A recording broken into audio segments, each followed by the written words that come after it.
They laughed because they saw a janitor with a mop. They didn't know he held the very idea they built their billion-dollar company on, and they had just laughed away their fortune. This isn't just a story of revenge. It's a tale of racism, stolen brilliance, and an ending no one saw coming. Before we deep dive into this interesting story, subscribe to our channel and tell us where are you watching from. Share in the comments below. Silas Darnell moved through the marble halls of Brimstone Innovations like a whisper no one heard. It was 7:03 a.m., and the glinting white tiles beneath his work boots reflected a perfection he ensured every night. He wasn't just early, he was always early. That's how he stayed employed in a building that only remembered his presence when something went wrong. In the world of Brimstone, a black man with a mop was merely scenery. He adjusted the strap on his old janitorial cart, a quiet ritual before the office sharks swam in with their espresso cups and startup slang. These were the faces of disruption and innovation, clean-shaven, sharply dressed, nearly all white, whose footsteps thundered through the glass corridors as if their ideas built the floor itself. None of them knew his name.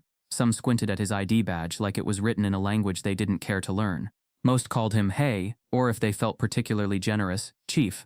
Silas had learned the art of invisibility, not by choice but by design. Every morning he passed the same hallway near the R&D conference room, where the same group of mid-level execs gathered for morning laughs. The laughter always spiked when he walked by. Sometimes it was a mocking imitation of his slow stride. Other times one would hold the door as if afraid he'd touch the handle. They thought they were subtle. They weren't. He didn't flinch. He never did. But he remembered. Brimstone Innovations wasn't built to see people like him. Its glass walls and steel frames were monuments to a culture that thrived on exclusivity. The boardrooms were palaces of privilege. Ideas mattered, but only if they came with a pedigree. And pedigree, in Brimstone's silent code, rarely came with dark skin. Once, Silas had overheard a younger associate, a black man with potential, being pulled aside and told to relax his tone if he wanted to fit in. That same day, a white colleague with the same tone got promoted.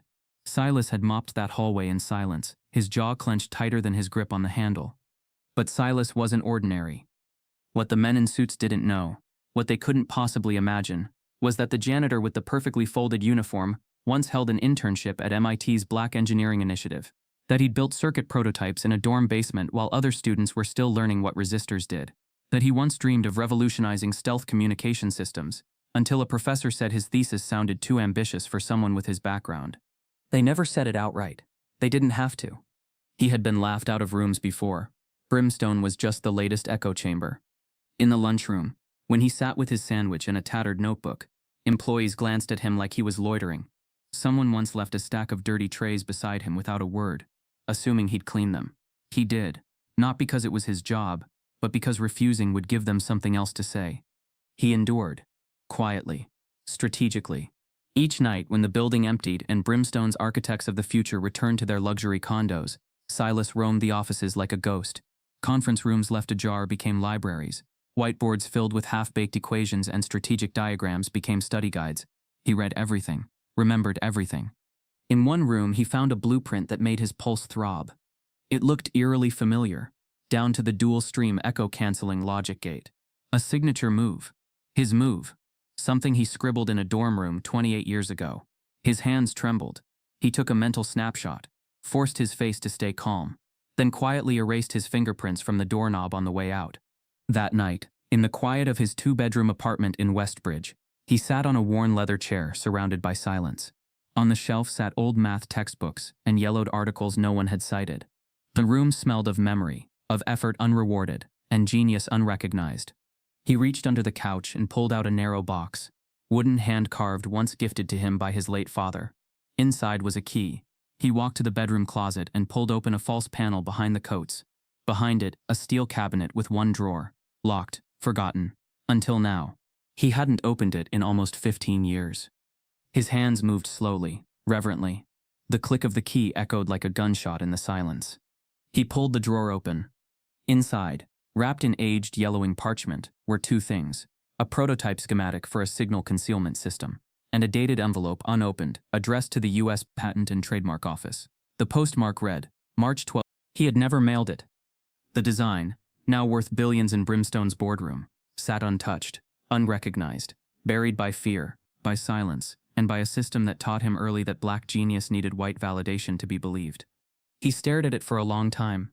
The same design, modified, stylized, but unmistakably his, had been paraded on a brimstone presentation board just 2 weeks ago. His heart pounded not with anger, but with clarity. They had built an empire on the bones of his brilliance. And now they were about to find out. As Silas pulled the schematic from the envelope, a faint knock rattled his apartment door. He froze. No one ever visited. He hadn't told anyone about the drawer. He hadn't spoken to anyone about the design. But someone, somehow, knew.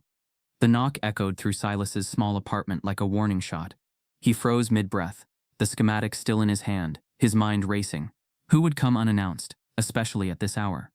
But no follow-up knock came. Just silence, thick and slow. He cautiously stood, eyes never leaving the door, heart drumming against his ribs. After a long pause, he crept over and peered through the peephole. Nothing but the flickering hallway light and a takeout menu slipped beneath the frame, a false alarm, or perhaps a message in disguise. He locked the bolt, double-checked the windows, and returned to the schematic on the table. That knock, random or not, had unlocked something deeper. A storm of memory. A room from a lifelong buried. It was 1985, and Silas Darnell walked into the lecture hall at Bradford Institute of Technology, with a notebook clutched like a lifeline. He was 19, the only black student in the advanced circuit theory course, the first one ever in the department, according to the whispering staff. He wore ambition like armor, but he was already learning that ambition wasn't enough. The room didn't laugh when he spoke, they just went quiet. Professors responded to his ideas with polite nods and redirected questions. Classmates borrowed his notes but rarely returned the favor. When group projects were assigned, he was always the last chosen, often paired with students who contributed little, but who later reaped equal credit. His dorm advisor once told him, after a heated lab debate, "You're too intense, Silas. You've got to know when to back off," especially with the faculty. He hadn't raised his voice. He had just been right and corrected a white student in front of a white professor. That was enough to trigger discomfort, and discomfort in that environment was death to opportunity. Still, he worked. In the basement of the campus science hall, Silas built something that made his chest thrum with hope, a compact design that could simultaneously suppress and redirect signal frequencies across channels. It was revolutionary, a leap ahead of anything the school labs were producing. He called it Project Obsidian. He presented it shyly, but with pride to his mentor, Dr. Calvin Metzger, a tenured white professor known for his ties to government defense projects. Metzger listened with a fixed smile, nodding too quickly, scribbling notes. At the end, he said, "Interesting concept, but lacks practical application. Might be too ambitious, Mr. Darnell." Silas returned to his dorm, crushed. But something in Metzger's eyes lingered. Interest disguised as dismissal. Undeterred, he compiled the design, wrote the documentation, and prepared a full patent application. He mailed it himself, sealed, triple-checked, and addressed to the U.S. Patent Office in Washington. Weeks passed, then months. No response. When he finally called, a clerk informed him, without apology, that no application under his name was on file. No record, no trace, gone. He went back to Metzger's office in desperation. The professor glanced at him with tired eyes and said, "I told you it wasn't ready. Maybe focus on finishing your coursework before chasing fantasies." 2 years later, Brimstone Innovations announced a breakthrough stealth tech development. The press release mentioned consulting advisors from Bradford Institute. Metzger's name was listed. So was the project's core descriptor, signal redirection embedded in analog circuitry. Silas didn't speak. He didn't scream. He simply stopped. Back in his apartment, Silas stared at the unopened second copy of the patent application, the one he had kept as backup. It was still sealed, the adhesive worn from years of air and time. His handwriting was younger then, hopeful, the kind of handwriting that believed the world was fair. He never tried again. He dropped out the following semester, unable to afford tuition without scholarships. Scholarships that mysteriously vanished after he filed an ethics complaint against a faculty advisor. A complaint that couldn't be substantiated, though it cost him everything. With no degree, no patent, and no support, Silas slipped into the cracks between the American dream and the reality of being black and brilliant. He took a job as a night cleaner in a public school, then a hospital, and finally Brimstone, the very company that profited from the design he once dreamed would carry his name into history. Each floor he mopped was a slap of memory. Each day spent being ignored was a mirror of all that was stolen. They never knew who he was. That was the irony. They never even noticed the janitor had already been in their shoes and had once walked further. He reached out, touched the envelope again, and exhaled. The past hadn't just wounded him. It had erased him. And yet here it was, proof that he'd existed, that his mind had mattered. He wasn't angry. Not anymore. He was something sharper. The world hadn't beaten him with fists. It had buried him under politeness and paperwork. It had smiled while stealing, applauded while silencing, and now the proof they had overlooked, or assumed lost, sat in the trembling hands of the man they passed every day. And then just as he began to reseal the envelope in fresh plastic, a sound buzzed faintly from the corner of the room. A chirp, followed by a flashing light on an old phone he rarely used. Unknown number. No voicemail. Just a text. "We know what you have. Meet us. One chance to make it go away." His fingers tightened around the envelope. Someone new. Someone who didn't want him to be remembered. Silas placed the envelope in a fireproof box, but before he could lock it, the power in his apartment cut off with a pop, leaving him alone in the dark, the screen of his phone still glowing with the message. The power in Silas's apartment snapped back on at 2:14 a.m., lights blinking, refrigerator humming back to life like nothing had happened. But something had changed. The text on his phone still glared. "We know what you have. Meet us. One chance to make it go away." He didn't reply. The next morning at Brimstone Innovations, the sun poured into the atrium like liquid gold, dancing off every surface that screamed wealth, success, and status. Silas moved quietly through the lobby, pushing his mop bucket past the angular water feature, a 30-foot monolith symbolizing the company's disruption of legacy systems, according to the plaque. He always found that ironic. On the 22nd floor, a meeting was already underway in the Horizon Room, Brimstone's top-floor glass-walled executive chamber, where the company's titans gathered once a month to sip $300 coffee and whisper about mergers, IPOs, and who was disposable. At the head of the table sat Bradley Keene, CEO, early 40s, Harvard Business School graduate, and poster child for controlled charisma. His platinum hair was sculpted to perfection, his white cuffs crisp like a surgeon's gloves. Across from him, his co-founder Jason Merritt, Yale alum, handled the financial forecasts. Around them, a dozen board members, all white, mostly male, with resumes that read like Wall Street royalty, nodded in rhythm, clinking their ceramic cups like priests in a temple of profit. "Gentlemen," Keene began, and Elizabeth, a token nod to the single white woman in the room, "our next-gen stealth platform is not just ready, it's going to reshape digital warfare. Think low-band, undetectable communication across every battlefield, and we own it." A round of murmurs followed, some impressed, others feigning restraint. One asked about patent security. Keene waved a manicured hand. "We filed months ago. Airtight. Original work. We're launching public demos in 2 weeks, starting with the Defense Showcase in D.C. On the screen behind him, a graphic unfolded. A sleek, multi-tiered schematic of a stealth communication module, reduced to digestible bullet points. None of the men in the room had ever written a line of code for it. None had ever soldered a wire, but each of them would profit from it. What they didn't know, what not one of them remembered, was that the core idea had been born nearly 4 decades earlier in the basement lab of a student they never hired, never quoted, never even acknowledged. The Brimstone stealth system wasn't an invention. It was an inheritance, one they didn't earn. And yet in their world, genius was validated by who said it, not who thought it first. Downstairs, Silas wiped the glass on a conference room door, eyes fixed on the digital announcement screen in the hallway. He froze when the rotating slide updated. Demo launch, Prototype A, core cycle design by lead engineer Chase Larson. He leaned closer.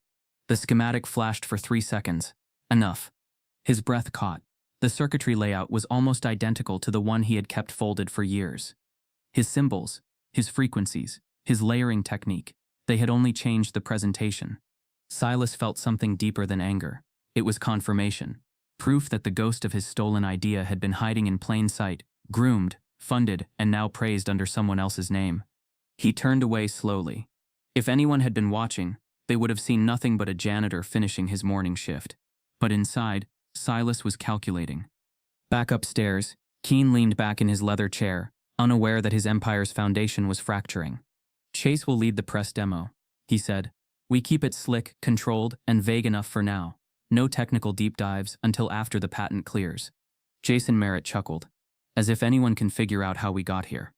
Bradley smirked. "Exactly. Who would ever question it?" And for a while, no one had. Back in 1990, when Brimstone first formed out of a merger between 3 tech startups, their internal innovations were a mix of borrowed theories and underpaid consultants. Several founders had academic ties to Bradford Institute, where a certain young black student's name had briefly appeared in a campus research archive before being scrubbed out for clarity. Chase Larson, the so-called lead engineer of the stealth system, had never met Silas, but he had studied under Calvin Metzger, the same man who told Silas he was too ambitious, the same man who submitted a white paper to Brimstone in 1997, months after Silas's patent mysteriously vanished. Everything came full circle. Every lie left a fingerprint. Brimstone's success story wasn't a miracle. It was a cover-up with a perfect alibi. No one ever suspects the janitor. That afternoon, Silas lingered near the demo lab, pretending to clean fingerprints off the hallway glass. Inside, tech teams ran simulations, lights blinking, voices sharp with excitement. He watched motionless as a holographic model of the prototype activated on the screen. The core modulation matched his original frequency range. Even the failover system mirrored a feature he had built by accident while troubleshooting voltage dropouts, something no one else would have thought to include. And yet, there it was, under someone else's name, heralded as groundbreaking. The sting wasn't just theft. It was erasure, of credit, of contribution, of history. Silas stepped away, forcing himself to breathe. There was no room for anger, only action. He pulled out his phone, snapped a discreet photo of the demo screen, and tucked it away. Brimstone's golden boys had no idea, but soon they would. As Silas rounded the corner to return to the janitor's closet, he found a sealed envelope taped to the inside of his locker.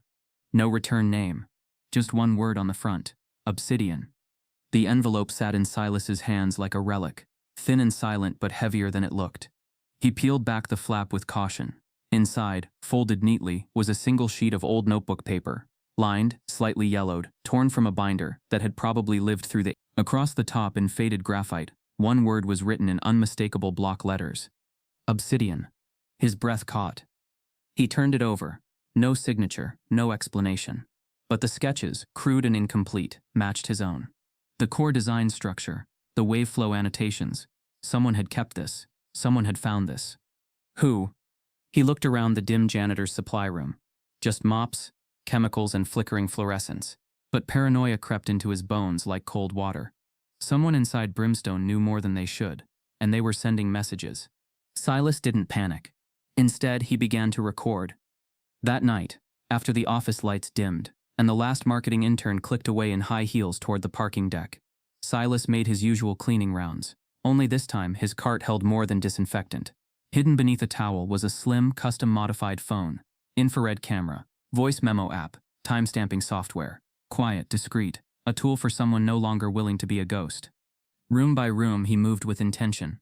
The R&D wing always left crumbs. Silas had learned to read the whiteboards like scripture. Symbols left unfinished, figures half erased, acronyms scrawled in anger or inspiration. It wasn't hard to tell which engineers were close to breakthroughs. The more disorganized their walls, the closer they usually were. He snapped photos quietly, methodically, like a man assembling a map of his stolen future. He never stayed long. 10 seconds per image, 2 minutes max in any room. Doors left exactly as found, chairs precisely pushed in, trash untouched unless necessary. There would be no traces of his presence, only the digital trail he now carried like insurance. And then came the sound he'd almost forgotten how to recognize: leverage. In conference room E2, Silas overheard something that turned his veins to ice. Two executives, voices he didn't recognize by name, but whose confidence reeked of privilege, lingered long past hours, sipping whiskey from tumblers and half laughing through secrets. Keane says we go global before Q4, one of them said.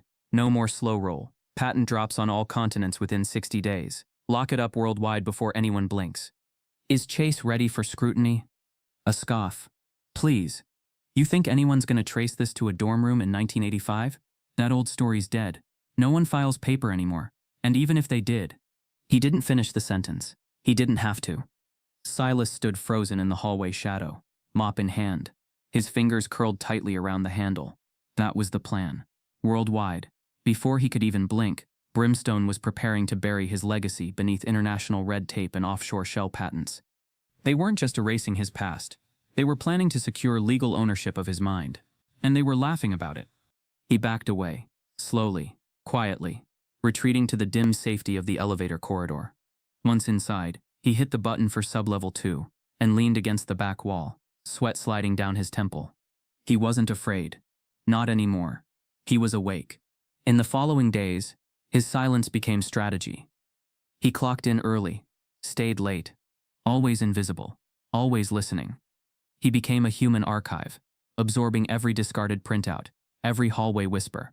He even discovered something unexpected: a junior black engineer, Elijah Wren, working late in Lab B with headphones on and blueprints matching Silas's old layered modulation technique. Silas watched him from the hallway for a moment, stunned. The young man was talented, bright, and from the way he glanced nervously every time someone passed by, fully aware that he was a guest in a house built to tolerate him, not uplift him. Silas didn't speak to him. Not yet. Instead, he documented everything Elijah touched. If Brimstone had recruited another black genius to mine for ideas, Silas needed to understand the full picture. Whether Elijah was a pawn or a prisoner remained to be seen. Each night, Silas sorted his files at home: images, audio, time logs. He labeled folders with precision: prototype D comparison, whiteboard echo frequency, verbal acknowledgement, confirm E2. He wasn't just collecting evidence, he was building a case. And the deeper he looked, the more patterns emerged: meticulously scrubbed timelines, patent drafts with altered dates, internal memos referencing prior influence without attribution. This wasn't carelessness. It was methodical theft dressed in white-collar sophistication. The message was clear. Brimstone didn't just exploit black intellect, it sanitized it. Then, late Thursday evening, as rain tapped the building's steel and glass like a metronome of dread, Silas received an anonymous email on his encrypted account. No greeting, no subject, just a single attachment, a PDF labeled Patent Pre-Launch Internal Memo.pdf. He clicked it open, heart racing. Inside, confirmation. A full internal Brimstone memo detailing a global patent deployment schedule, listing countries, dates, legal partners. The design listed was his, slightly modified, branded under Brimstone Advanced Signal Solutions v1.9, and linked to Chase Larson as the lead inventor. The footnote at the bottom chilled him. Original concept confirmed as derivative and modified beyond recognition. No viable claims from external sources anticipated. Launch advised before Q4 to avoid pending FOIA request from media. They knew. Someone inside Brimstone knew it wasn't theirs. And still they planned to move forward quickly, confidently, arrogantly. Silas stared at the screen in silence. The kind of silence that doesn't break you but sharpens you. Because when you've been unseen long enough, you learn how to hear everything. As Silas closed the file, another email landed, this time from a name he hadn't seen in decades. Amara Lewis, the only black student from his engineering cohort. The subject line read, "Still watching. I never forgot. Call me." Silas stared at the email for a long time before his fingers moved. Subject: still watching. I never forgot. Call me. From Amara Lewis. She had been the only other black engineering student at Bradford who walked with the same quiet weight, the same unspoken understanding of brilliance ignored. Where Silas had turned inward, Amara had pushed outward, straight into the fire. She had fought professors over grading bias, challenged presentations that plagiarized their work, and eventually vanished from campus after a brutal semester-long ethics hearing that conveniently ended her scholarship. He thought she was gone, but she hadn't disappeared. She had been watching. Silas tapped the number in the email, his hand steady despite the churn in his stomach. After 2 rings, the line clicked. Silas Darnell, came a voice, low, sharp, calm. "You finally woke up." He exhaled slowly, unsure whether to laugh or cry. "Amara, no time for catching up. You're in trouble, and I think I am too now." Her voice never wavered. "You have something they want buried. I've seen this before, and I've been waiting for you to stop surviving and start fighting." Silas swallowed. "You read the file?" I read enough. They're preparing a global lockout. If you don't move now, you'll be shut out of every court and registry within weeks. Your name will disappear like it was never part of this story. We need to file immediately. Silas nodded, then realized she couldn't see him. "I'm ready." The next day, Silas took a rare sick day from Brimstone. No one questioned it. No one even noticed he was gone. He made his way to a quiet office on the 6th floor of a low-rise legal building on the south end of the city. No marble, no digital walls, just brushed concrete, books, and the air of quiet resistance. The kind of place where truth moved slowly, but relentlessly. Amara Lewis met him at the door, 10 years older than he remembered, but no less sharp. Her afro was now streaked with silver, her eyes sharper than ever. She wore a black blazer over a charcoal turtleneck, and the way she looked at him made Silas feel both seen and accountable. You still walk like you're carrying the whole building on your back, she said, giving him a firm nod. Come in. The inside of her office was organized chaos. Stacks of filings, annotated legal codes, photos tacked to walls. One corner held a framed rejection letter. Silas squinted. Harvard Law? He asked. Amara smirked. Didn't need them.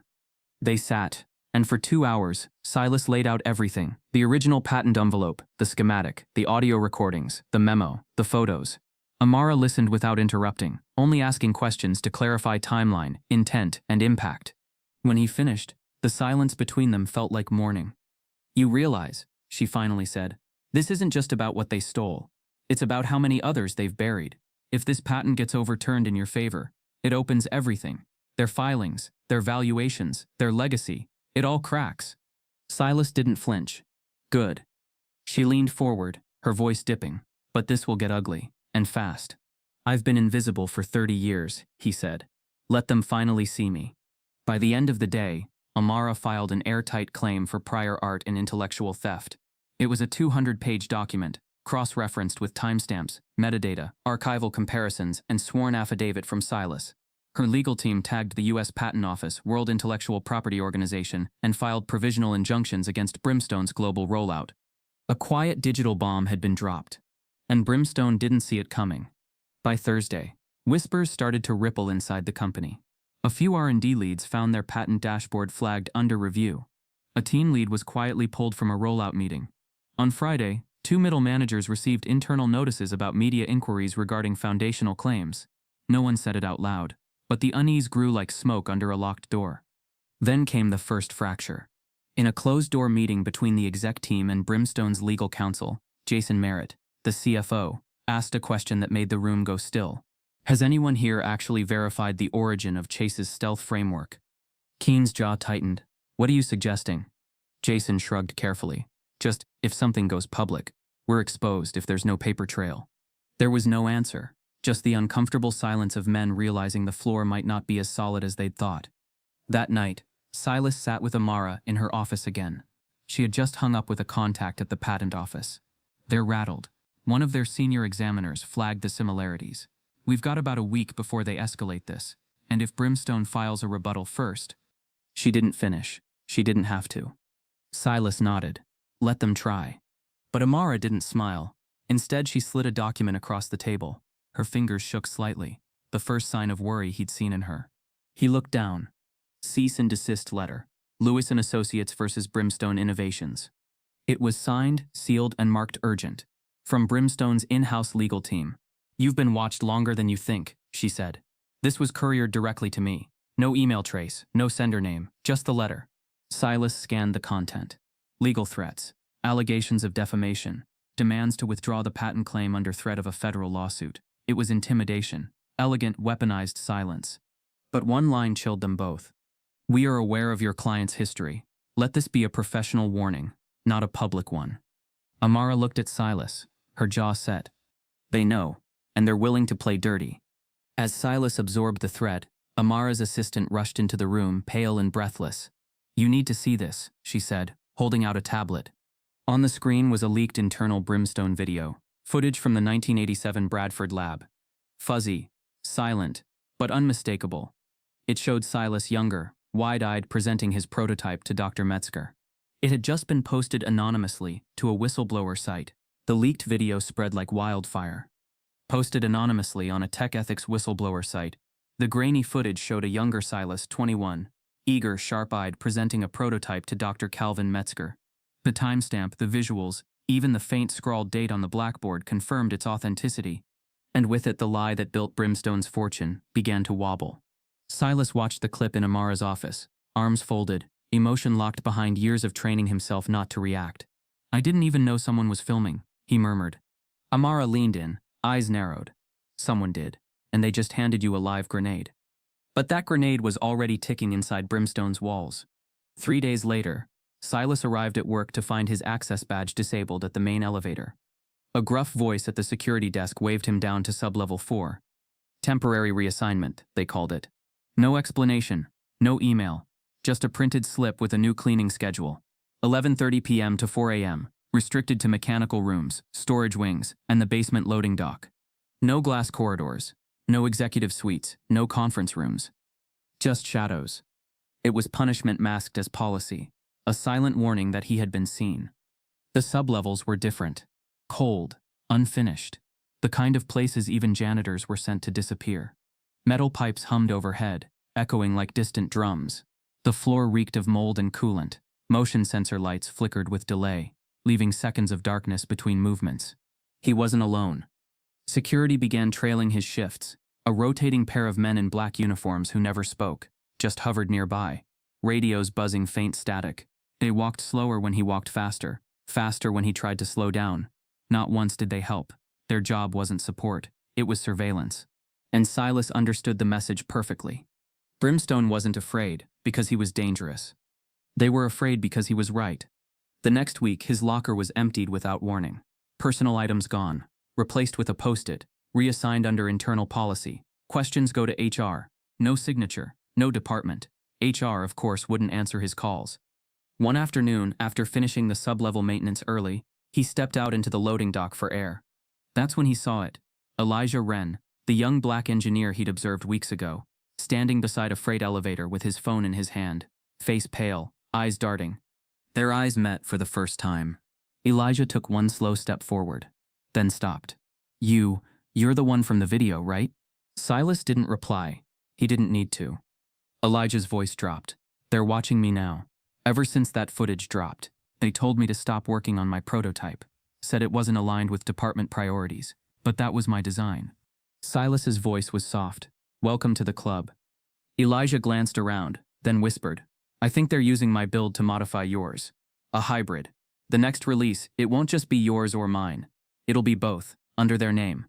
He looked like someone who had just learned water wasn't wet. I didn't know, sir. I didn't know they could do that. Silas placed a hand briefly on the young man's shoulder. They don't do it because they can. They do it because they expect us not to fight. They stood in silence for a moment, 2 generations of stolen brilliance, stitched by injustice. Then Elijah backed away. I'm being followed too, he said. They've reassigned my mentor. They're saying I've been accessing files I didn't have clearance for. Silas nodded grimly. The machine was tightening its grip. By Friday, the tension in the building thickened into dread. Silas overheard 2 maintenance techs whispering about an internal investigation. Something about legal exposure. One murmured, old footage, patent conflicts. They think someone's leaking. A quiet paranoia bloomed across departments. White execs walked faster. Engineers spoke in hushed tones. One manager was abruptly fired. No reason given. The basement now felt less like punishment and more like exile before execution. Still, Silas documented everything.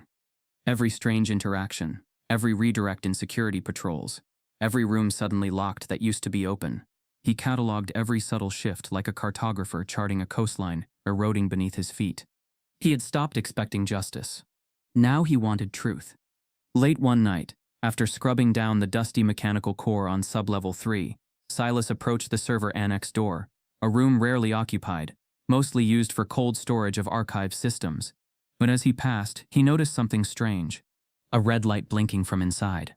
He peeked through the narrow glass panel. A portable camera, mounted, hidden inside a wall vent. It was aimed directly at the whiteboard. The board itself was filled with layered equations, new notations, freshly written.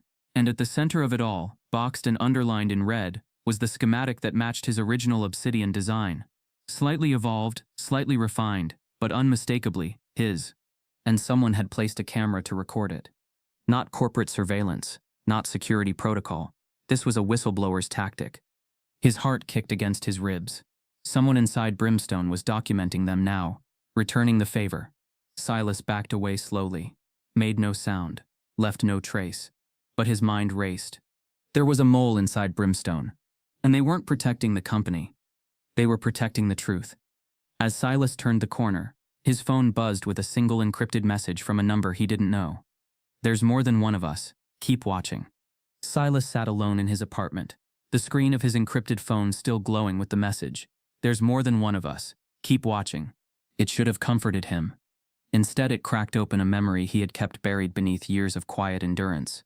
A memory with no camera footage, no time-stamped files, just the ache of knowing what had been taken and never returned.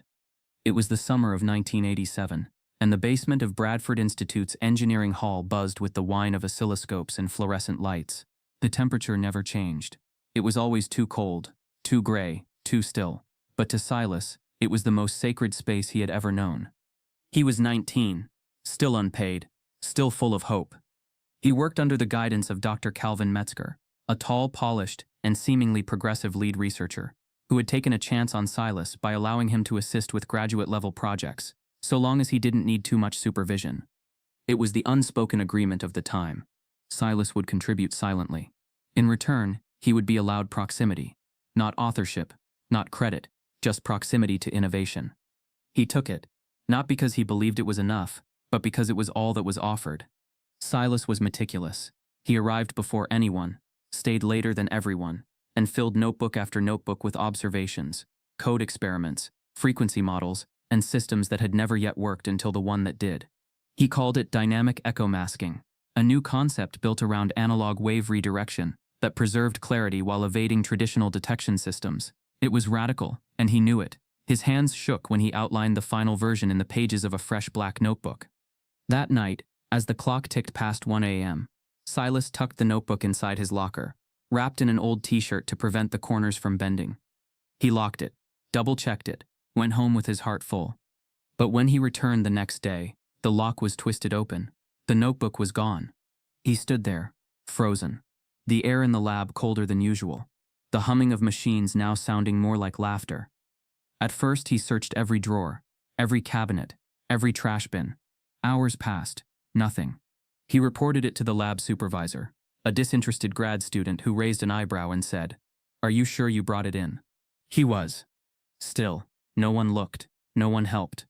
No cameras were in that hallway, just memory, and the silence that followed. 3 days later, Dr. Metzger called a spontaneous meeting to present a breakthrough.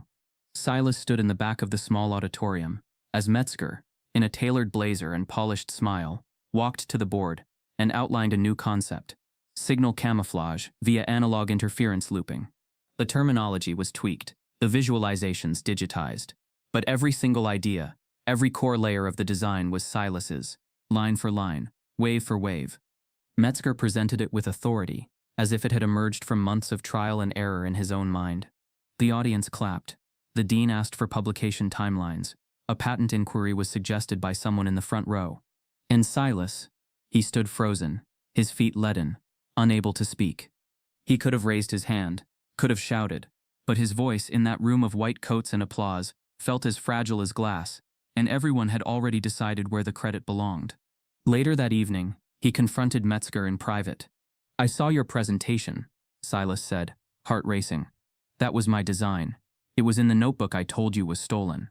Metzger didn't flinch. He didn't even blink. He simply adjusted his tie and said, "Silas, I understand your frustration, but ideas are collective in science. You may have contributed some notes, sure, but nothing fully formed." "It was fully formed," Silas replied, barely above a whisper. Metzger leaned in then, eyes steely, voice calm. "Let me give you some advice. This world doesn't reward anger, it rewards discretion. You're talented, Silas. Don't throw your future away on accusations that won't go anywhere." And just like that, it was over. No theft, no report, just a message: fall in line, or be erased.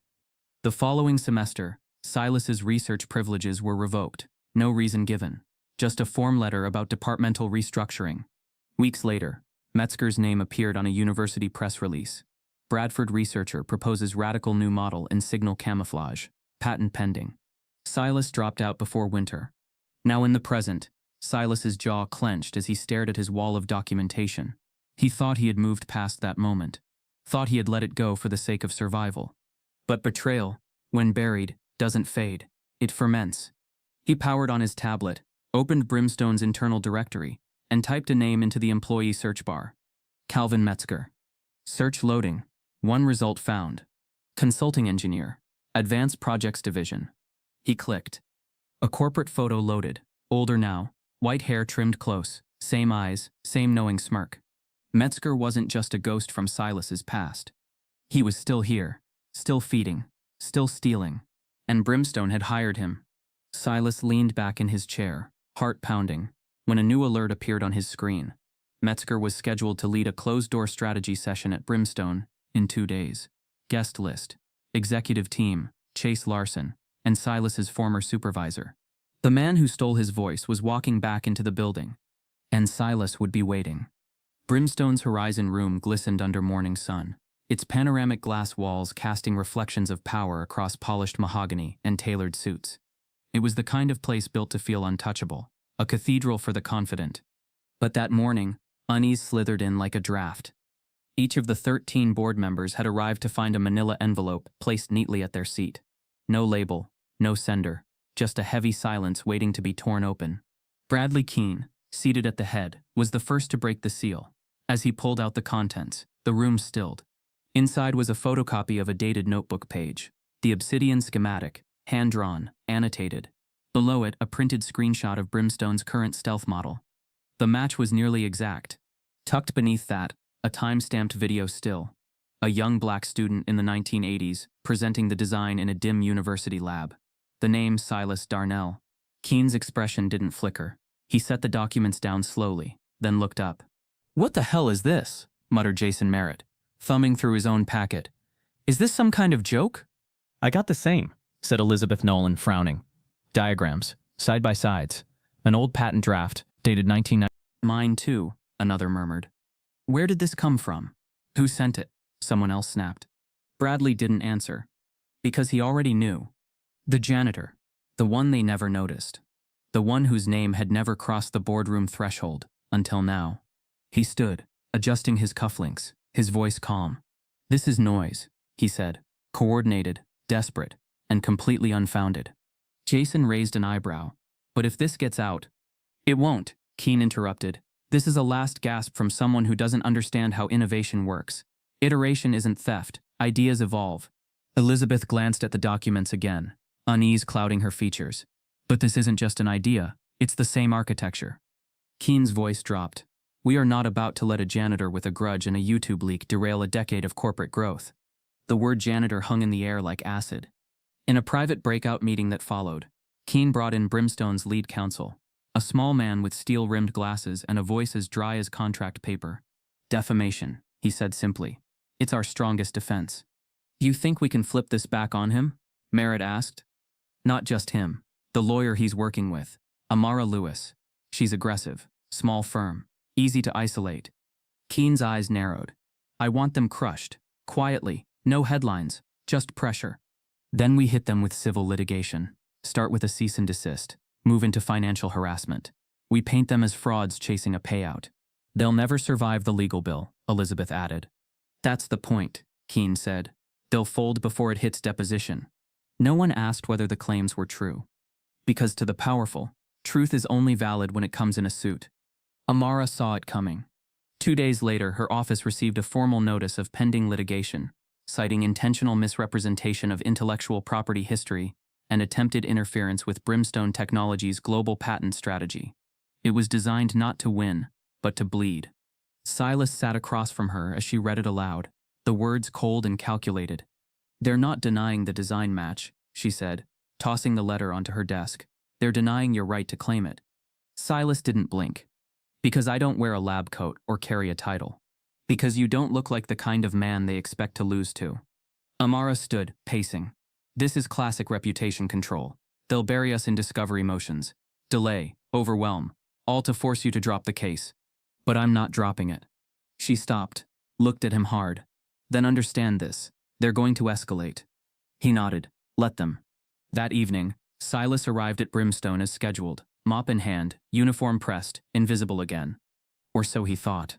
Halfway through his shift, as he turned a corner into the west hallway, he was stopped by security. Not the usual ones. 2 new men. Suits, not uniforms. "Mr. Darnell?" He paused. "Yes?" "You've been served." They handed him a sleek envelope, embossed, official. "Effective immediately, you are under internal investigation for breach of conduct and unauthorized access to protected areas. You are suspended pending review." Silas opened the document slowly, his hands still as stone. Behind him, workers passed. Some glanced, most didn't. He had always been part of the background, but now the spotlight was on, not for his genius, but for his defiance. He was no longer invisible. Now he was a threat, and threats had to be neutralized. He walked out of Brimstone with the envelope under his arm and a fire in his chest that no lawsuit could dim. They wanted fear, but they had just created something far more dangerous. Focus. As he reached his car, his phone buzzed. Another message from the unknown number. They filed against you. We're ready to go public. Drop location. Full release. The message hit Zion Carter's inbox just after midnight. Subject: they stole from a janitor. Attached was a video clip. Grainy, time-stamped, silent. It showed a young black man in a dated university lab. Animated, intense, pointing to a chalkboard filled with schematics.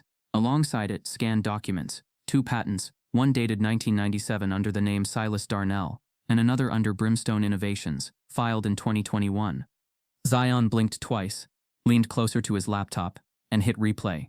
He was 28, a junior reporter for Truth Track, an upstart black-owned investigative platform that barely survived each funding cycle. He wasn't famous, he wasn't verified, but his articles cut deeper than most editors dared. He'd been chasing police corruption and housing discrimination for 3 years. Now this? A tech giant stealing stealth tech from a black janitor? It sounded impossible, which meant it needed to be told. By 2:30 a.m., Zion had verified the names: Silas Darnell, Amara Lewis, Bradford Institute, and most shockingly, Dr. Calvin Metzger, who Zion recognized from a different scandal involving suppressed research by minority students in the early 2000s. He leaned back in his chair, heart thudding. This wasn't just a story. This was a reckoning. At 5 a.m. he published it. The Silent Theft: How a Black Inventor Was Buried While Brimstone Cashed In. The article opened with a stark line. They called him the janitor, but he called it Obsidian, the tech they claimed as their own. Screenshots, videos, documents, testimonies. Zion didn't hold back. He traced the story from Bradford's buried history to Brimstone's billion-dollar patents, laying it bare in a timeline so damning even the careful couldn't look away. Within an hour, the story had 20,000 shares. By noon, it was trending across Black Twitter, LinkedIn think pieces, and Reddit tech forums. By sundown, it had crossed into mainstream media. CNBC ran a chyron. Did Brimstone Innovations steal from a black inventor? Tech journals called it the patent scandal of the decade. Academics unearthed old Bradford theses, pointing to systemic theft. Civil rights lawyers began threading comparisons to Henrietta Lacks and Black Wall Street. Different fields, same pattern. And Brimstone? They froze. Inside the Horizon room, Brimstone's board members stared in horror at the real-time social tracker on their screen. Red alerts, sponsor withdrawals, employee backlash. Their inboxes overflowed with demands for transparency, media inquiries, and legal notices. Bradley Keene slammed his hand against the table. Where the hell is our comms team? Elizabeth Nolan's face was pale. Zion Carter's article just hit 1 million views. There's a congressional inquiry tag floating on Twitter. Jason Merritt threw a file onto the table. And Chase Larson is missing. He hasn't responded since yesterday. What do you mean missing? Keene snapped. He's not answering calls. His office was cleared out this morning. Laptop's gone. Desk empty. The room fell into stunned silence. Brimstone's lead innovator had vanished. The face of the patented tech, now a ghost at the exact moment accountability knocked. They're going to bury us, Elizabeth whispered. Bradley straightened, fists clenched. Then we give them someone to crucify. Silas sat in his apartment, the screen of his old TV flickering with muted coverage. News anchors debated ethics while lawyers analyzed timelines. Zion Carter's name had become a hashtag, Justice for Silas. He hadn't spoken to the press yet. He'd left that to Amara, who handled it with precision, but the weight of exposure pressed on his chest like a second gravity. His face, once ignored, now filled timelines, headlines, profile banners. Some praised him, some mocked him, some denied him altogether. But none of them could ignore him. Still, Silas remained quiet. Because this story wasn't over. Not until the truth, all of it had surfaced. Zion Carter, meanwhile, was just getting started. He sat in a small office at Truth Track, surrounded by energy drinks, open books, and digital tabs. The story had opened a floodgate. Dozens of former interns, researchers, and janitors had emailed him since the article went live. One message caught his eye. Subject: Bradford 1987 Archive Room. File 441C. It came with a note. Metzger submitted something before he erased the records. You'll want to see it. Zion immediately contacted Bradford's underfunded archive staff. They were overwhelmed. calls from media, students, even federal agents. But a quiet assistant named Nadine agreed to check. 2 hours later, she emailed back with a scanned document. Zion opened it slowly. The first page was standard, a research log from 1987, Metzger's name listed under primary investigator. But page 3 changed everything. There, handwritten in the margin of a design draft, were initials, SD, followed by the line, S. Darnell's model shows promise, but may need redirection under faculty supervision. Zion's pulse jumped. This was it, the missing link. A written admission that Metzger had reviewed, acknowledged, and appropriated Silas's original model. It wasn't just speculation anymore. It was documented betrayal. Zion printed the file, then paused as another email pinged in. No subject, no sender, just an attachment labeled Metzger Audio 87 Tape WAV. He clicked it open. A scratchy voice echoed. Yes, the boy's design is solid. We'll rework it and submit under departmental credit. He doesn't need to know these students get distracted easily anyway. Zion's hands trembled. The theft hadn't just been silent. It had been intentional. Silas had never worn a suit so stiff. It hung awkwardly from his shoulders, the charcoal gray fabric unfamiliar against skin more accustomed to coveralls and rubber gloves. The courtroom smelled of wood polish and formality, but beneath that Silas sensed something colder. Expectation. Not of justice, but of his silence. He stood at the defendant's table beside Amara, whose presence was a defiant fortress of calm. Her blazer was sharp, her notes methodically arranged, but Silas could feel the pressure in her knuckles as she gripped her pen. Across the aisle, Brimstone's lawyers sat poised and predatory. Their suits cost more than Silas's car. Their smiles were measured. Their eyes rehearsed. They didn't see an inventor. They saw a janitor who had wandered into a room meant for kings. The media had swarmed the courthouse steps, cameras flashing like paparazzi at a scandal. But inside the courtroom, it was silence that screamed. Judge Morton, a middle-aged white man with thinning hair and a clipped tone, presided over the proceedings. His robe fit him like armor. His gaze flicked to Silas with a mixture of curiosity and preconception. This is a civil matter, he began. But let's remember, reputation is on trial as much as any patent. Silas didn't blink. He'd lost his reputation before. He was here for something deeper. Brimstone's lead attorney, Wallace Drake, rose with the confidence of someone used to being unchallenged. He turned to the jury, mostly white, mostly older, and began his performance. Ladies and gentlemen, he said, gesturing toward Silas, we are not here to argue that this man hasn't worked hard, or that he hasn't endured hardship, but hardship does not equal innovation. Struggle does not entitle someone to dismantle a billion-dollar company with unsubstantiated claims. He walked slowly, theatrically. The story sounds compelling. Yes, a janitor, overlooked, robbed, wronged, but compelling is not the same as credible. He held up 2 documents, the Obsidian design and Brimstone's patent. Similar? Perhaps. Identical? Not quite. And under intellectual property law, not quite is the difference between ownership and imitation. Silas sat motionless, absorbing the blow without flinching. Then it was Amara's turn. She rose slowly, calmly, her voice slicing through the courtroom like a blade of clarity. My client is not asking for sympathy, she began. He is asking for recognition, and for the truth. She played the footage, the 1987 video of young Silas presenting to Dr. Metzger. The jury watched, some shifting uncomfortably. The judge leaned forward slightly. Then she distributed copies of the newly discovered archive note, the initials SD scribbled clearly in the margins. Finally, she played the scratchy audio tape, Metzger's voice admitting the theft. Yes, the boy's design is solid. We'll rework it and submit under departmental credit. He doesn't need to know these students get distracted easily anyway. Silence followed. Amara turned back to the jury. That is not just theft. That is a system, a tradition of erasure. She paused, then dropped the final blow. This is not just the trial of Silas Darnell. This is the retrial of every black inventor whose name was never placed on the project they built. But even with the evidence, the courtroom's tension didn't ease. Silas watched as the judge raised an eyebrow during her cross-examination. Not when Brimstone's lawyers objected on shaky grounds, but when she pressed too hard. Every time Amara made headway, it felt like the room leaned slightly away from her.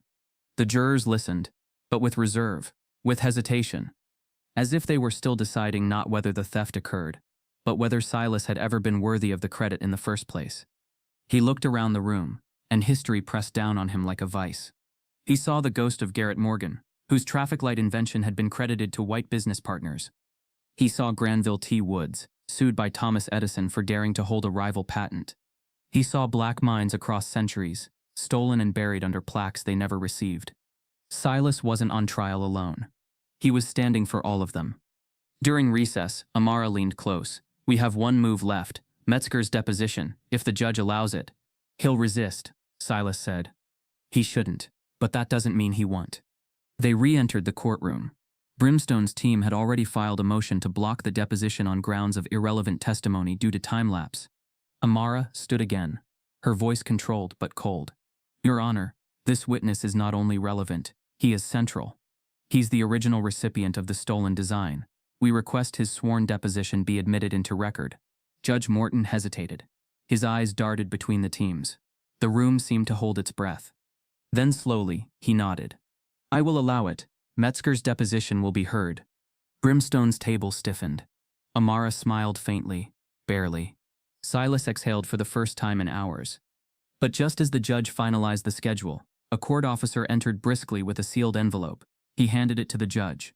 Morton opened it, frowned. He looked up.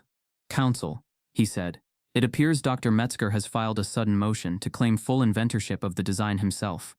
The courtroom erupted in gasps. Silas went cold. The thief wasn't just denying him. He was trying to claim everything. Silas sat stone still as the judge reread Metzger's motion. The words sole inventor claim echoed through the courtroom like a thunderclap inside a cathedral. Across the aisle, Brimstone's lawyers whispered among themselves, the sudden twist unraveling even their tightly spun control. Amara said nothing, not yet, but Silas could feel the shift in her breathing, as if she were reloading something heavier than law. Judge Morton adjusted his glasses and looked at Metzger's pre-recorded video deposition now cued on the courtroom monitor. "Motion filed or not," he said finally, "this deposition will be heard. The court needs clarity, and silence will not provide it." He hit play. The screen flickered, and there he was, Dr. Calvin Metzger, older, paler, seated stiffly in front of a law office backdrop. He looked at the camera like a man trying to hide behind his own shadow. "Dr. Metzger," the off-screen attorney began, "you've been asked to provide sworn testimony regarding a 1987 research prototype attributed to one Silas Darnell. Do you recall receiving such a design?" A pause. Then Metzger sighed, eyes dropping. "Yes." Gasps broke in the gallery. Even Judge Morton leaned forward slightly. "And did Mr. Darnell submit that design to you?" "He did." Silas's chest rose slowly. It was the first time, in 35 years, someone had said it under oath. "And did you at any point present that design or its elements as your own? Or without crediting him?" Metzger hesitated again. Then, "Yes, I did." The courtroom froze. He continued, voice tightening. "The department was under pressure to produce something marketable. Brimstone was watching our lab through its alumni network. There was no pathway for Silas. No funding, no patent support, no academic credibility, not for him. I used his work to open the door." "And did Brimstone pressure you directly?" Metzger nodded, finally looking up. "Yes. After I presented the design in a departmental paper, I was approached discreetly. They were interested, but only if the idea came from a verifiable source, with institutional backing." He looked down again. "They never said it plainly. They didn't have to." Silas closed his eyes, not in relief but in recognition. He knew this game, knew its unspoken rules, its quiet violence. Metzger's voice faded into the air as the video ended. The courtroom was dead silent. Then Judge Morton turned to Brimstone's lawyers. "Do you wish to refute this?" Wallace Drake, their lead counsel, stood with hesitation. "Your Honor, we will need time to review this testimony before responding." "You'll have 48 hours, Morton said. "But in the meantime, I'm issuing a temporary injunction against Brimstone's global patent filings." The words dropped like hammers. Gasps, scrambling papers. Brimstone's side of the room erupted into low-volume panic. The judge banged his gavel twice. "Silence. This court recognizes that the testimony provided, in conjunction with corroborating documents, timestamps, sketches, digital records, constitute grounds for an emergency freeze." Amara leaned toward Silas, her voice low and firm. "This is it. The foundation just cracked." Outside the courtroom, reporters swarmed the steps. Zion Carter stood front and center, notebook in hand, a calm fury behind his questions. Do you think Brimstone's admission proves systemic bias in tech IP cases? What's next for Mr. Darnell? Will criminal charges be filed for corporate fraud? Silas didn't speak. He didn't need to, because the truth was already louder than him. Within hours, the U.S. Patent and Trademark Office released a statement. All pending claims related to Brimstone's stealth communication platform have been frozen pending legal investigation. Tech news outlets exploded. Twitter's top trend became stolen genius. A viral thread compiled every instance of black innovation, buried or whitewashed across the last century. Comment sections ignited. But it was the stock market that dealt the next blow. At 8:34 a.m., the morning after the injunction, Brimstone's shares dropped 18% in the first hour. By noon, they had plummeted 41%. Investors fled. Partnerships paused. Government contracts halted mid-negotiation. Wall Street dubbed it the Darnell effect. Inside Brimstone, chaos reigned. Executives began circulating resignation letters. Keene held an emergency board call. An internal email leaked. Prepare a contingency press strategy. Shift blame. Distance from Metzger. Mitigate exposure. But it was too late. Because the lie hadn't just collapsed. It had crushed everything beneath it. Back at Amara's office, Silas sat by the window, watching light flicker against the buildings. He didn't speak for a long time. Amara placed a hand on the table beside him. You were right not to shout all those years ago. Silas raised an eyebrow. Because now, she said, the whole world is shouting for you. He nodded slowly, emotion buried deep beneath years of learned restraint. But then, as the room settled, a text buzzed on Silas's phone. It wasn't from Amara or Zion. It was a new number. No message, just a link. Silas clicked it. A news site loaded. Breaking: Brimstone insider claims company knew of theft years earlier. Emails to prove it. Silas scrolled, heart racing, and froze at the byline. Anonymous whistleblower. Attached was a preview of emails dated 5 years ago from Keene's personal account. Subject lines. Re Darnell file. Bury this. Too risky to let it surface. He still works here. The storm wasn't over. It was only just beginning. The courtroom ruling came on a cloudless morning. It wasn't dramatic. There was no banging gavel, no rousing speech, just a quiet statement, read aloud by Judge Morton. This court recognizes Silas Darnell as the original and rightful inventor of the technology in question, commonly referred to as the Obsidian stealth system. Patent rights are hereby transferred. Brimstone Innovations is ordered to cease usage and pay damages totaling $42.7 million. The room didn't erupt. It simply exhaled. Amara nodded once, not triumphantly, but solemnly.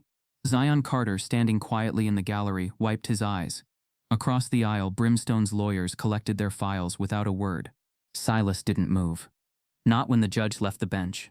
Not when the press pushed forward outside the courthouse. Not even when a woman in the hallway whispered, "That's him, the janitor who took down Brimstone." Because in Silas's chest, something heavier remained. This wasn't victory.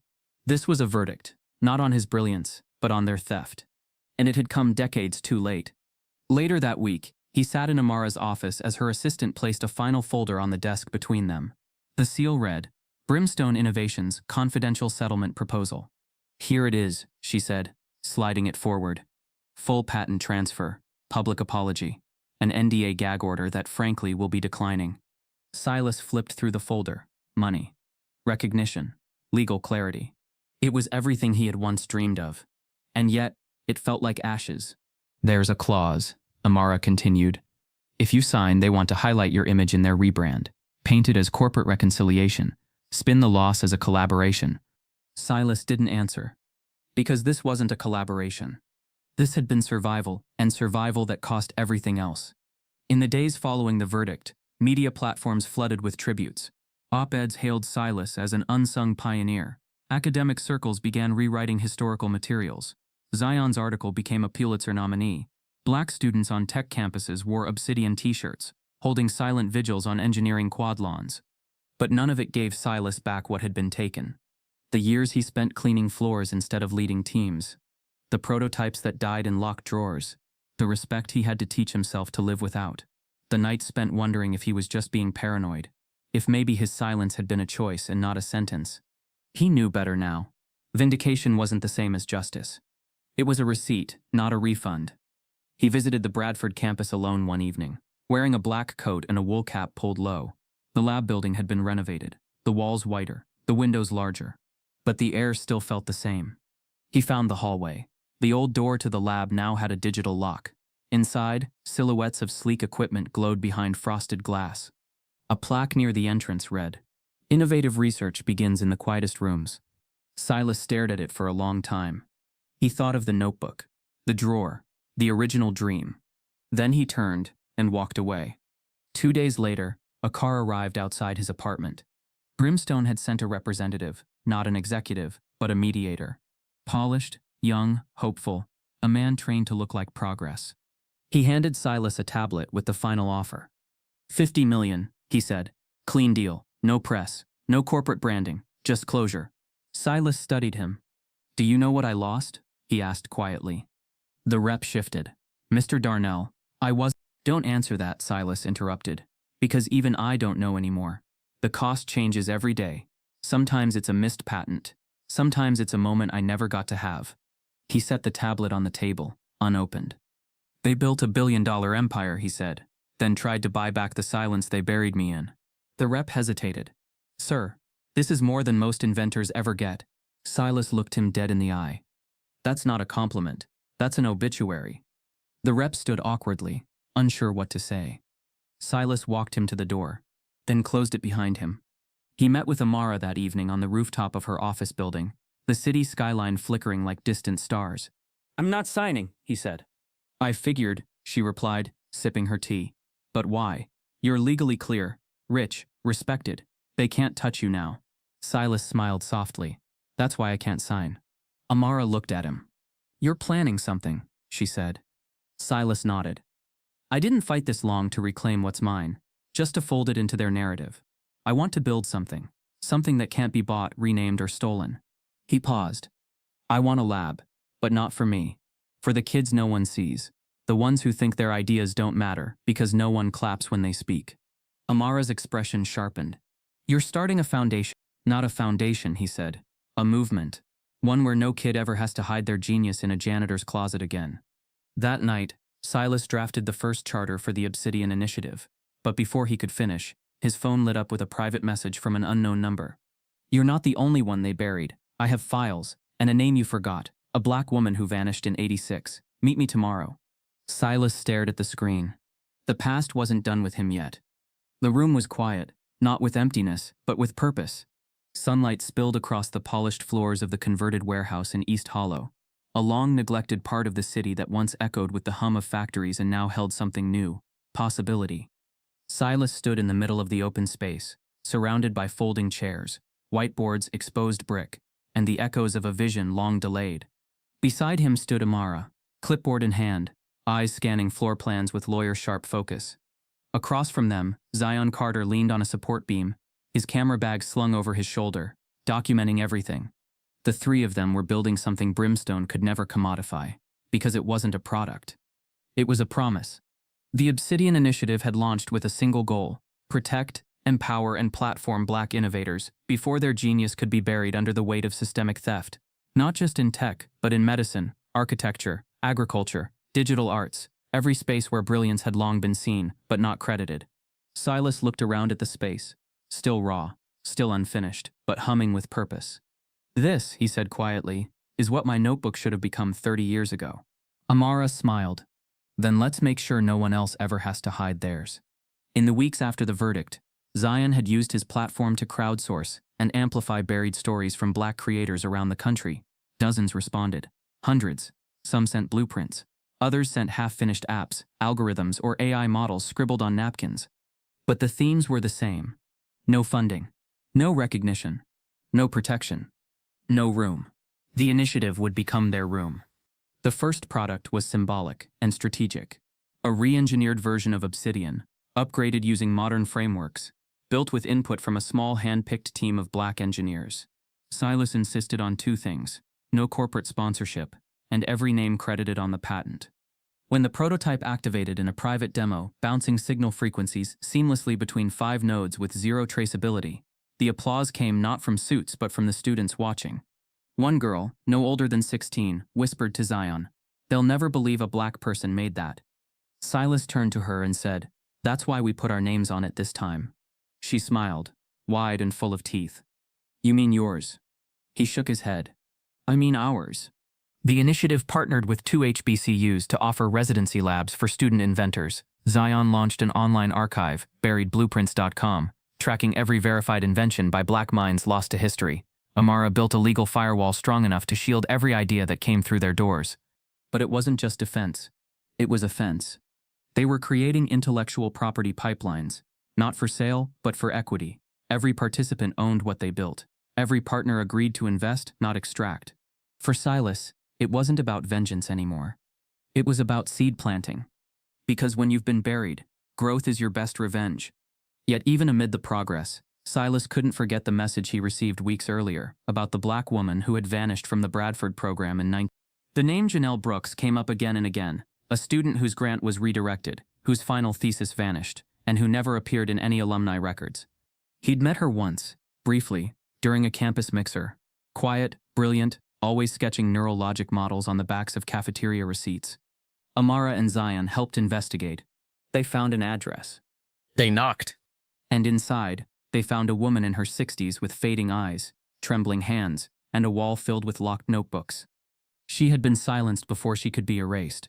And now she would be added to the initiative as its first legacy fellow. Her models finally digitized, restored, and soon published. Silas had tears in his eyes when he said to her, "They didn't bury you, they just thought you wouldn't bloom again." Janelle smiled. "I was never soil," she whispered. "I was the seed."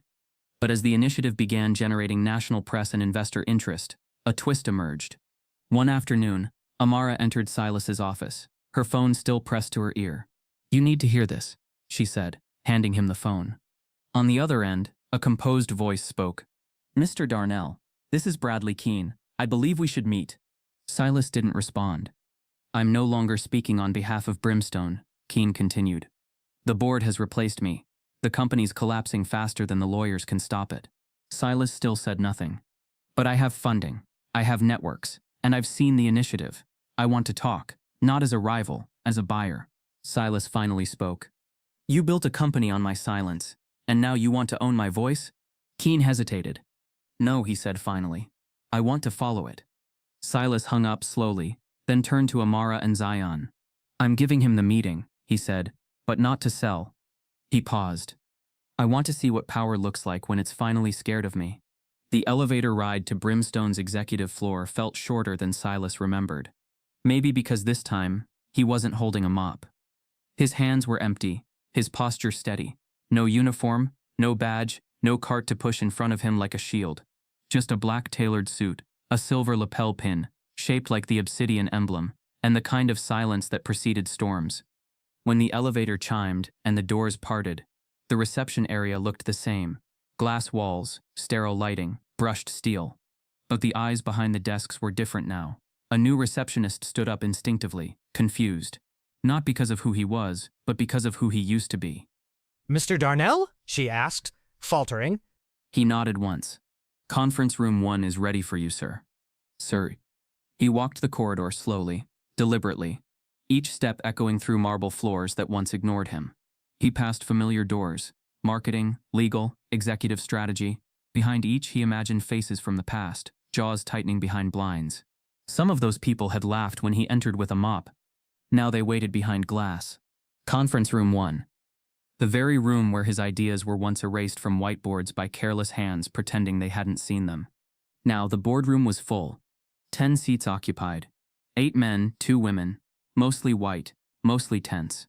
Bradley Keene sat near the head, no longer with the confidence of a CEO.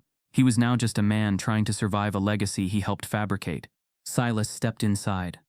The air held its breath. No one stood to greet him, but no one looked away, either. He walked slowly to the open chair at the opposite end of the table, sat, and folded his hands. "You asked for this meeting," Keene said carefully. Silas nodded. "You said you wanted to follow my voice." Keene shifted. "We've reassessed our position. We see an opportunity, one that could benefit both our institutions." Silas didn't blink. "Which one? The one you stole, or the one I built after surviving yours?" A quiet tension rippled around the table. No one laughed. Not this time. One of the board members cleared his throat.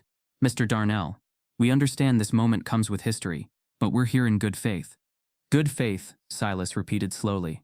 Is that what you call watching a man clean your floors for 20 years while you pitched his invention to the Pentagon?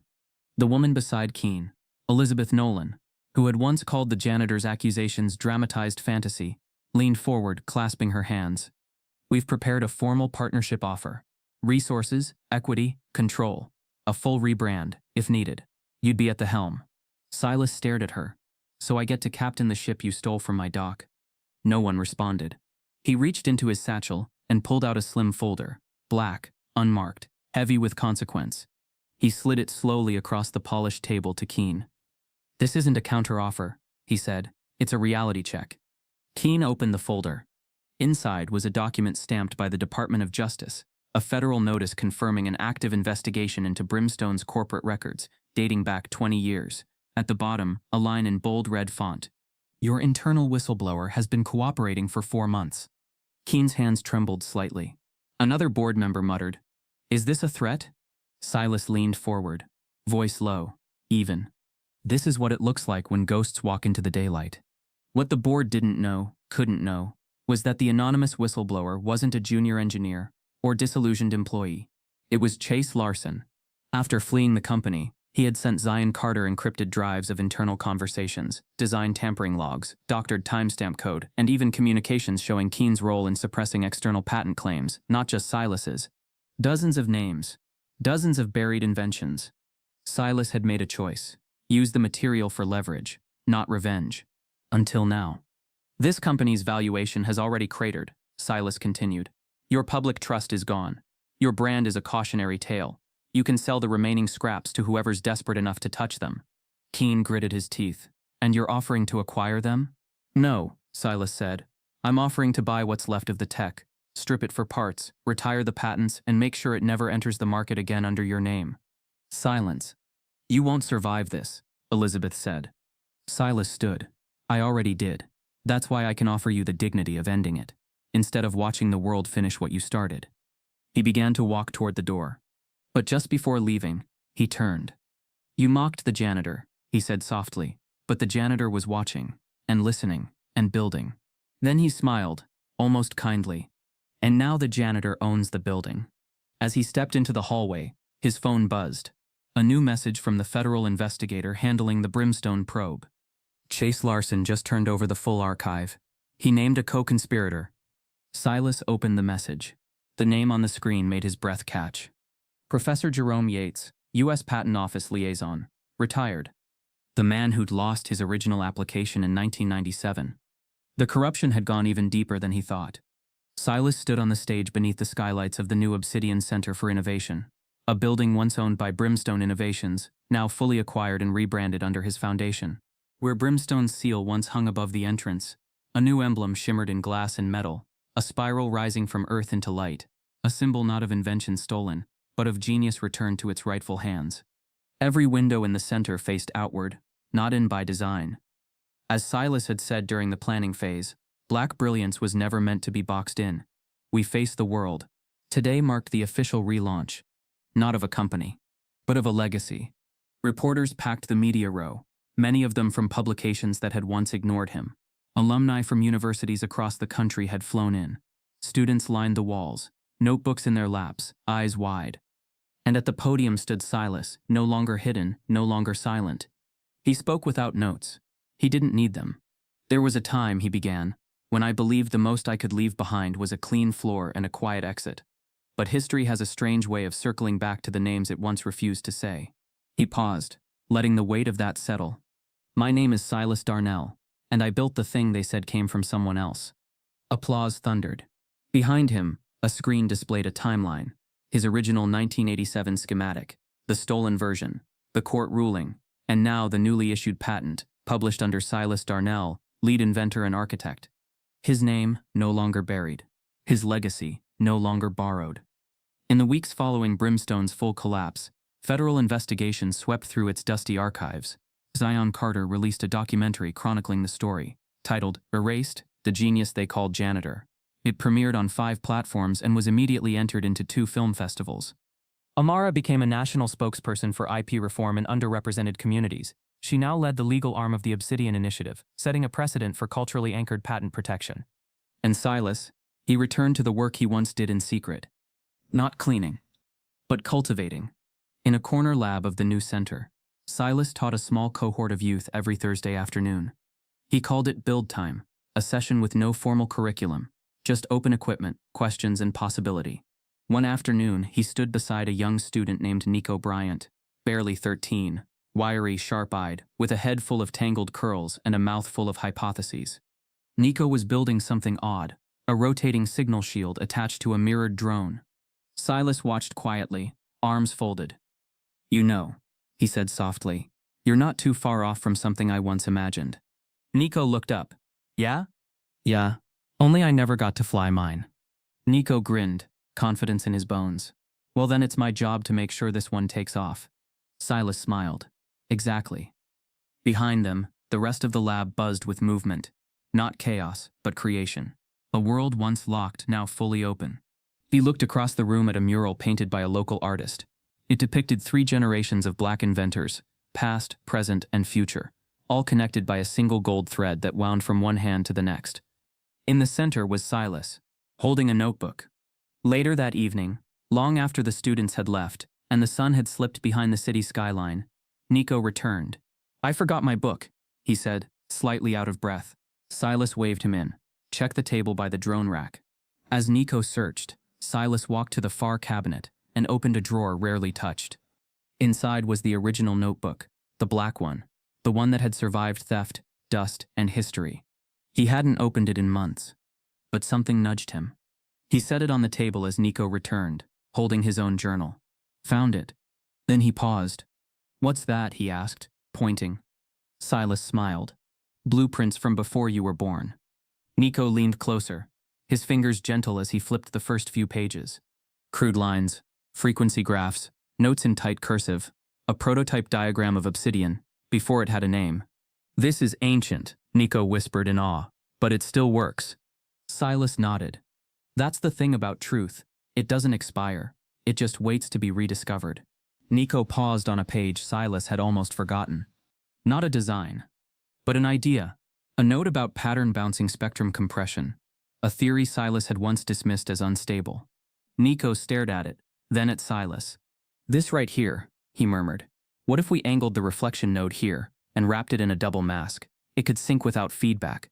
Silas froze, slowly leaned in, and smiled. "That's new." Nico looked up, eyes glowing. "Can I try it?" Silas pushed the notebook toward him. "Make it yours." As Nico sketched a new variation of the idea, a light above flickered, not malfunctioning, but blinking in rhythm. Across the room, a small AI module activated without command. A voice emerged. "Obsidian is awake. Shall I initialize?" Silas turned, his breath caught. Somehow, the system had evolved, and it had a voice. The story wasn't over. It was evolving. If this story moved you, if it made you think about how many voices have been silenced, how many geniuses have been overlooked just because of the color of their skin, then don't let this be the end.